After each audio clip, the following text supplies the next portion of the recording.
it looks as though the planned summit between President Trump and President Putin may be canceled.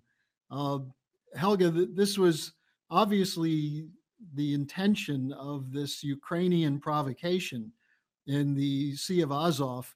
What do you know? I mean, how has this thing unfolded? And it's clear that the target was to prevent this summit from taking place. Well, I think it has all kinds of features, but we always knew that one of the danger points of a possible war was on the one side Syria, and on the other side the situation in between Ukraine and Russia.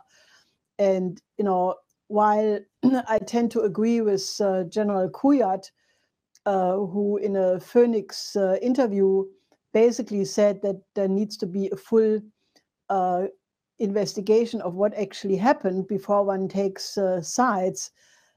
Nevertheless, the whole cui bono and the whole situation is that Poroshenko has been trying to provoke things already for almost the whole year. There was an incident where in March, the Ukrainians basically captured a Russian fisher boat, and now the crew, and people know what happened, that basically Ukrainian warships approached the Strait of Kerch from the side of the Black Sea into the Azov, in direction of the Azov Sea, but without announcing themselves, which is the rules. And now that the Marines or the soldiers, the Navy soldiers, were actually captured and interrogated, written instructions were found on them saying they should absolutely proceed in secrecy and not make their approach known. So it really looks like an absolute staged provocation, and that is exactly what Foreign Ministry spokeswoman Maria Zakharova said, what Foreign Minister Lavrov said. Actually, the Lavrov statement was, I think, the most interesting, because he said that this is a planned provocation conducted by the same forces who want to destroy the Trump presidency altogether.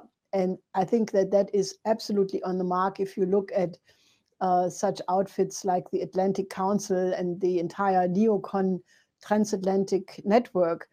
Now, this is obviously not the end of the story. And, how insane this whole thing is, you can see by the fact that the General Secretary of NATO, Stoltenberg, basically immediately said that NATO is, without any question, fully on the side of Ukraine.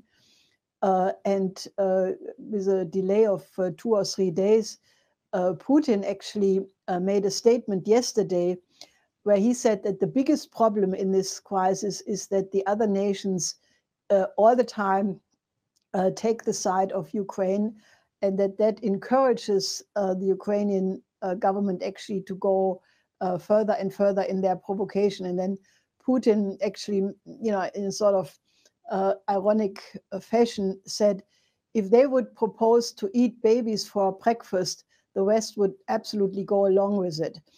And this is indeed the danger that you have such warmongers like the Atlantic Council, but also the British new General Chief of Staff Carlton Smith, who basically said Russia is a bigger problem than ISIS or Al Qaeda. Not in the context of the Ukraine system crisis, he said that, but in general. And naturally, such outfits as the Integrity Initiative, which we should talk about in a second.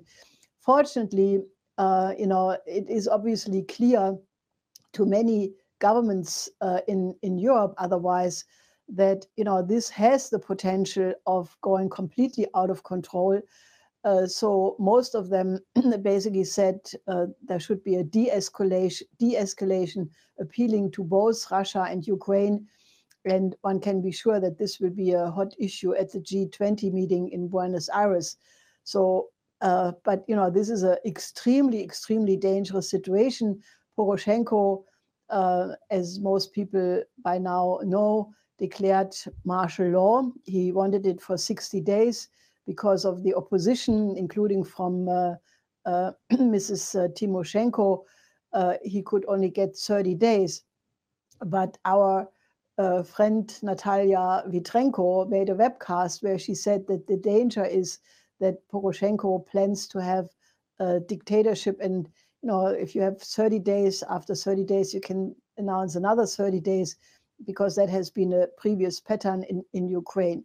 So I think we are really at an extremely dangerous point, because, if NATO would indeed send flotillas into the Black Sea, or even the Sea of Azov, as it has been demanded by one of the leading representatives of this integrity initiative, Edward Lucas, who said, that NATO should send entire flotillas into the Sea of Azov, and others demanding heavy lethal weapons to be supplied to Ukraine.